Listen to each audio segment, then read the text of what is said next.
మీ car కి best ceramic coating premier care Apexer car detailing studio for contact.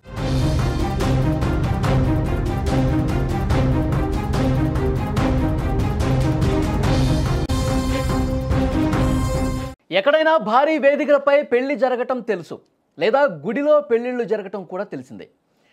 ఇంకా ఇళ్ల వద్ద కూడా భారీ ఖర్చుతో లేదా కొంతమంది సింపుల్గా అయినా పెళ్లిళ్ళు చేసుకుంటూ ఉంటారు.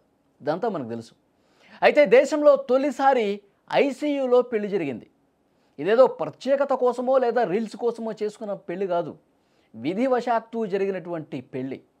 కేరళలోని అలప్పురం తంబోలి ప్రాంతాలకు చెందిన విఎం శరణ్ అవనిలకు ఇరు కుటుంబాలు పెళ్లి చేయాలని నిర్ణయించాయి. ఇది పెద్దలు కుదిర్చిన పెళ్ళే. ఇరువురు సాఫ్ట్వేర్ ఇంజనీర్లు.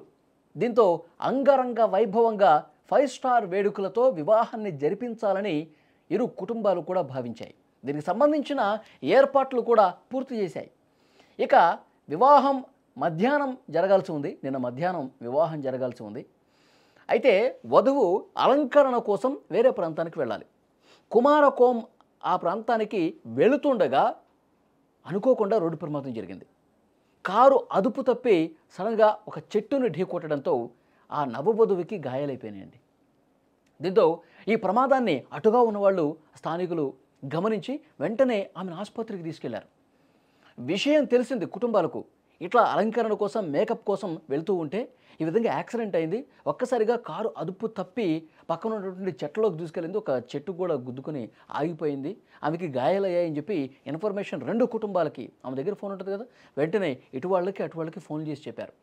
చెప్పిన తర్వాత వెంటనే వాళ్ళు షాక్ అయిపోయి అసలు ఎలా జరిగింది ప్రమాదం, ఏ హాస్పిటల్లో ఉన్నారు, ఎవరు తీసుకెళ్లారు, ఏంటి అన్ని డీటెయిల్స్ తెలుసుకుని వెంటనే ఆసుపత్రికి వెళ్ళారండి. కుటుంబ సభ్యులు ఆసుపత్రికి చేరుకుని కన్నీళ్లు పెట్టుకున్నారు. మరి కొద్దిసేపట్లో ఆమె మేకప్ అదంతా పూర్తి చేసుకుని పెళ్లి మండపానికి వచ్చి కూర్చుంటే వరుడు తాళి కడతాడు. పెళ్ళి చాలా సంతోషంగా 2 కుటుంబాలు, బంధువులు, ఫ్రెండ్స్ అంగరంగ వైభవంగా కుటుంబ సభ్యుల మధ్య చాలా సంతోషంగా ఉండాల్సినటువంటి రోజు ఈ విధంగా ఆసుపత్రిలో ఐసీయూ బెడ్ మీద ఉందేంటని చెప్పి చాలా బాధపడ్డటువంటి పరిస్థితి ఉంది. 2 కుటుంబాలు కూడా ఆవేదనతో ఉన్నాయి. అయితే అనుకున్న ముహూర్తానికే వివాహం జరిపించాలని నిశ్చయానికి వచ్చారు. వరుడు ఒకే మాట చెప్పాడు, పలానా టైంకి తాళి కట్టాలి కదా, నేను పెళ్లి చేసుకోవాలి కదా, తాను ఐసీయూ బెడ్ మీద ఉంది, తనకేం ప్రమాదం లేదని చెప్పి కూడా తెలిసింది.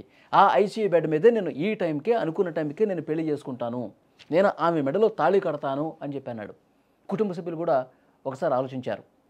నువ్వు సరిగానే ఆలోచించి నిర్ణయం తీసుకున్నావా, ఆమెకి కొంచెం బాగైన తర్వాత మళ్ళొకసారి అందరి సమక్షంలో ఆ బాజా భజంత్రీల మధ్య, ఆ సంతోషాల మధ్య, ఆ డ్యాన్సులు, ఆ హోరు, మీ ఫ్రెండ్స్, ఈ కోలాహల మధ్య చేసుకోవచ్చు కదా అని చెప్పినప్పటికి కూడా ఆ వరుడు వినలా. నేను ఈ టైంలోనే చేసుకుంటాను పెళ్ళి, నేను అవరిని ఇప్పుడే ఈ బెడ్ మీద తాళి కడతాను, ఒక్కసారి మీరు డాక్టర్లతో మాట్లాడండి, డాక్టర్లు ఓకే అంటే ఈ క్షణమే కడతానని చెప్పేసి అన్నాడు. నిజంగా డాక్టర్లు కూడా సానుకూలంగా స్పందించారు.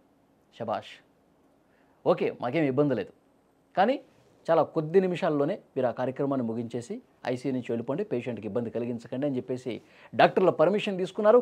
వెంటనే వరుడు తాళి కడుతున్నటువంటి ఆ దృశ్యాలు కూడా, బెడ్ మీద ఉంది అవని, శరణ్ తాళి కడుతున్నటువంటి దృశ్యం మీరు చాలా స్పష్టంగా దృశ్యాల్లో కూడా చూస్తూ ఉన్నారు. వేద మంత్రాలు లేకపోయినా వారి కుటుంబ పెద్దల సమక్షంలో ఐసీయూ బెడ్ మీదే ఉన్నటువంటి వధువు మెడలో తాళి కట్టేశాడు. వధువుకి వెన్నుముక భాగంలో గాయమైందని, త్వరలోనే ఆపరేషన్ కూడా చేయాలని వైద్యులు తెలిపారు. సరే, ఆమె ఎలాగో కోలుకుంటుంది, ఆపరేషన్ సక్సెస్ అవుతుంది, కోలుకుంటుంది, తర్వాత ఆరోగ్యంగా, సంపూర్ణ ఆరోగ్యంగా బయటకు వస్తుంది, మళ్ళీ మేము హ్యాపీగా మా జీవితాన్ని మేము లీడ్ చేస్తాం అని చెప్పి ఆ వరుడు తాళి కట్టాడు. ఈ ఘటనను చూసిన వాళ్ళందరూ, సోషల్ మీడియాలో ఇది వైరల్ అవుతోంది, దీన్ని చూసిన వాళ్ళందరూ కూడా వరుణ్ణి మెచ్చుకుంటా ఉన్నారు. ఇది కదా నిజమైన ప్రేమ. వాళ్ళు ఇంకా పెళ్లి బంధంలోకి అడుగు పెట్టకముందే ఒక గొప్ప నిర్ణయం తీసుకొని పెళ్ళాడి, ఆ బెడ్ మీదే పెళ్ళాడి అందరి చేత ఆయన శభాష్ అనిపించుకుంటా ఉన్నాడు. సో ఈ వీడియో సోషల్ మీడియాలో వైరల్ అవుతుంది. ఇది చూసిన ప్రతి ఒక్కరూ కూడా అతన్ని ప్రశంసిస్తూ ఉన్నారు.